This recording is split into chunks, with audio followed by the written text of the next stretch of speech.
이른바 선거 전략이죠. 국민의힘 주자들이 묶여있는 사이에 혼자서 사실 좀 굉장히 자유롭게 움직였던 거 아닙니까? 국민의힘이 계속 극우화하면서 합리적인 보수, 중도 보수라고 할 수 있는 유권자들이 위탁할 정당이 사실은 사라진 셈이죠. 어느 정도 합리적인 생각을 가진 분들이라면 저런 모습에 국민의힘을 지지할 수는 없을 테고 그동안 지지해왔던 정당을 잃어버린 층이라고 할 수 있을 텐데 그런 쪽에 대한 포용력을 좀 넓히는 차원에서 이재명 대표가 그런 움직임을 보이고 있는 게 아닌가. 내란 사태라는 국가적 위기 상황 속에서 여러 지지층들을 좀 더 믿음을 주려는 이제 그런 생각도 있지 않았을까 싶습니다. 기존의 보수라고 스스로 불러왔던 보수 참칭 세력이 체제 밖으로 나갔던 거잖아요. 민주당 입장에서는 비어있는 보수의 자리를 우리가 가져오겠다. 대단히 영리한 전략이었다고 보죠. 우리나라는 기본적으로 우경화되어 있는 사회잖아요. 보수 우위 사회고요. 국제적 기준으로 보면 민주당은 중도 보수 정당이 맞잖아요. 정책도 그렇고 모든 부분에서 정체성 문제도 그렇고 중도 보수 정도예요. 스탠스가. 민주당의 왼쪽에 진짜 진보 정당이 나올 수 있는 계기가 됐으면 좋겠다. 그리고 민주당이 중도층의 지지를 확보할 수 있다면 보수 정당이 좀 새롭게 태어날 수 있는 제대로 된 합리적인 보수 정당이 생길 수 있는 또 다른 계기가 될 수도 있지 않을까. 백출한 대통령 2명이나 탄핵된 정당이 더 이상 국민의 지지를 요구할 수가 있겠습니까? 근데 민주당의 노선을 두고는 사실 그동안 진보를 지향한다라는 뚜렷했었는데 갑자기 이재명 대표가 혼자서 문제를 제기해서 반발들은 좀 있었단 말입니다. 대통령제가 유지되고 결선 투표가 없는 상황이 계속된다면 쉬운 일은 아니겠지만 저는 장기적으로는 민주당이 보수 정당이 되고 민주당보다 더 왼쪽의 정당이 진보 정당이 돼서 우리나라 전체가 좀 더 왼쪽으로 이동하는 게 맞지 않나 싶은 생각이 들어요. 그래서 건설적인 경쟁을 하게 하는 청산, 그러니까 이 잘못된 상황에 대한 분명한 청산 위에서 그런 통합으로 나아갈 때 그 통합도 좀 더 굳건하고 확고해지지 않을까 뭐 그런 생각을 하게 되는데요. 헌법이 중요하냐 통합이 중요하냐 물론 모두가 중요하고 서로 모순되지 않는 두 가치일 것 같지만 지금 상황에서는 서로 다른 의미를 가질 수도 있을 것 같습니다. 윤석열의 비상계엄은 그야말로 헌법을 파괴한 행위였고 민주주의와 양립할 수 없는 그런 행위였는데 그것을 옹호하고 뭐 적극적으로 동참했다거나 사후적으로라도 옹호했다거나 지지했다거나 이런 세력들과 결별, 단죄, 응징 이런 것이 없이 과연 통합을 한다는 게 어떤 의미가 있을까? 그러면 결국은 헌법을 지우고 통합하자 이런 뜻이 될 텐데 그것은 맞지 않다. 이번 내란과 관련돼 있는 혹은 거기에 어떤 조금이라도 책임이 있는 어떤 공직자라든지 공적 인물들은 반드시 합당한 처벌, 응징을 받아야 된다. 한덕수, 최상목은 탄핵해야 한다. 여론이 지금 굉장히 큰 거잖아요. 최상목은 탄핵을 하면 될 것 같고 한덕수가 권한대행이니까 대선 관리 뭐 이런 게 있어서 한덕수가 좀 걸리는데 한덕수도 결국은 내란 특검이 출범하면 수사를 받게 될 거고요. 수사 대상이니까요. 또 하나가 이제 윤석열을 구속 취소한 지기현 판사 그리고 유일하게 유례 없이 즉시한 걸 포기해서 풀어준 심우정 검찰총장. 지금 이제 청산해야 될 대상에 대해서 지금 구체적으로 말씀하시고 네, 이 두 사람에 대해서도 법의 응징이 있어야죠. 특히 이제 지기현 판사 같은 경우는 어떻게 판사를 뭐 처벌하냐 생각이 드실 텐데 내란 특검으로 수사할 수 있을 것 같아요. 피고인 내통 의혹이 있는 거잖아요. 기본적으로 그런 게 없이 이 사람이 저렇게 법을 일부러 잘못해서 해서 사실상 위법 행위를 저질러가면서 내란 우두머리를 풀어주는 그런 결단을 했을까? 합리적인 의심을 하고 있는 겁니다. 그리고 심우정 총장 같은 경우도 수사해야 되는 거죠.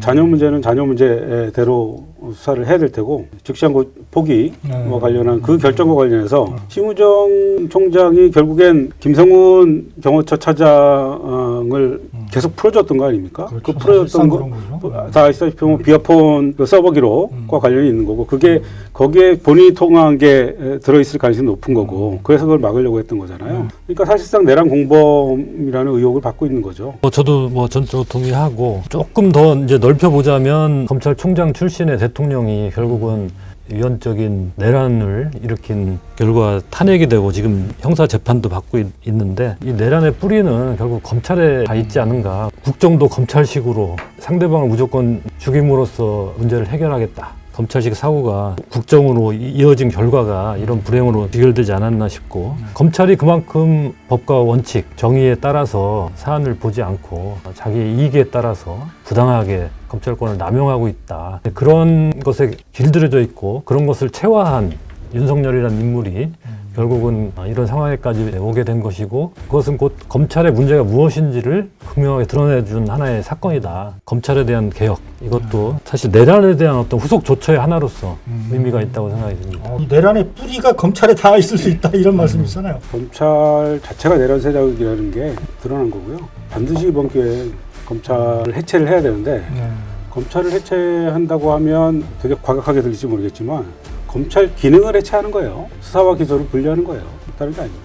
더 바란다면 기소에 시민이 참여할 수 있는 기소 대배심이 도입되면 좋겠다는 생각을 합니다. 저는 그 사법 시스템과 관련해서 도저히 그 납득할 수 없는 심지어 위법적인 판단이 나오는데도 이걸 제어할 수 없는 어떤 지금의 이 상황. 지금 판사 같은 경우는 사실 그 형사소송법의 문구 자체를 어긴 거잖아요. 그 본인이 그 법을 만들어서 창의해서 이런 위법적인 그 결정조차도 우리가 제대로 바로잡을 수 없다면 바로잡을 수 없다면 도대체 이 나라의 그 그렇죠. 법은 법과 정의가 없어지는 거죠. 법과 정의는 판사의 몫입니까? 전 그런 점에서 그거를 좀 바로잡을 수 있는 어떤 식으로든 가능하다면 뭐 탄핵 판사 검사 이 탄핵에 그 영역을 좀 더 그렇죠. 확대하고 실효성을 높이는 실효성을 방안이 높이는 예. 뭐 그런 방식을 여하튼 고민해서 이제 실천할 때가 되지 않았나 그 생각을 해봅니다. 그것도 이번에 던져진 중요한 한 질문인 것 같습니다. 우리나라에서 헌법재판소가 탄핵을 하게 돼 있는데 감사원장도 그렇고 방송통신위원회 위원장도 그렇고 뭐 한덕수도 그렇고요. 탄핵이 사실상 거의 불가능하잖아요.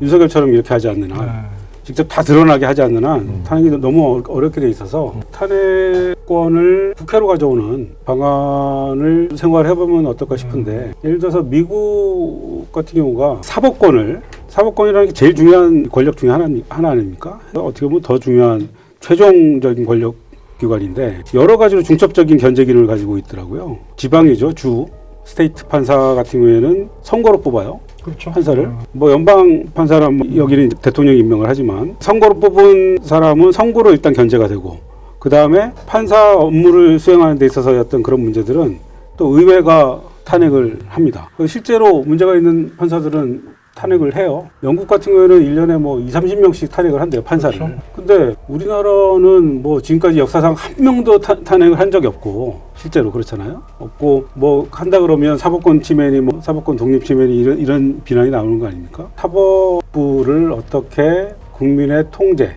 민주적인 통제 아래 둘 것인가. 굉장히 큰 숙제가 됐다. 여하튼 오늘 기다리던 파면 계기로 해서 대한민국이 한 발 더 민주 국가로서 나아가는 계기가 되기를 바라면서 조기 대선 국면에서 더 궁금한 이야기들 갖고 다시 돌아오도록 하겠습니다. 고맙습니다. 감사합니다.